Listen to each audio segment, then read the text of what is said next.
Hello friends, તમારી YouTube channel માલક એકેડમીમાં તમારા બધાનું સ્વાગત છે। આજે આપણે વાત કરવાની છે તો કે જે આવનારી જે પોલીસ ભરતી છે એમાં કોઈ પણ જે છે ફેરફાર થશે કે નહીં, જેને ઘણા વિદ્યાર્થી મિત્રોને જે મગજમાં જે પ્રશ્ન જે છે એ પ્રશ્નને લઈને આપણે એક સોલ્યુશન લઈને આવી ગયા છીએ, જે બદલ આપણે આ વિડીયો બનાવ્યો છે। તો ખાસ કરીને ચેનલ પર નવા હોય તો ચેનલને સબસ્ક્રાઈબ જરૂરથી કરી લેજો, કેમ કે તમને આવી જ માહિતી જે છે આપણી ચેનલ પર મળતી રહેશે એટલા માટે। તો ચાલો આપણે વિડીયોની શરૂઆત કરીએ।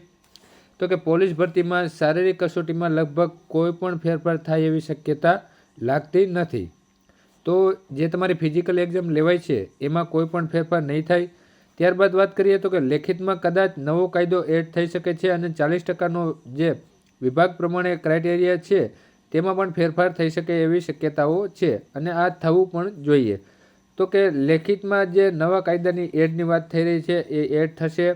તો એક તમારે જે છે એ વધારાનું કરવાનું રહેશે, રીડિંગ એનું કરવાનું રહેશે। એ જ્યારે ભરતી બહાર પડશે અને એની જાહેરાત આવશે ત્યારે જે છે એમાં એના ટોપિક વાઇઝ જે છે આવી જશે।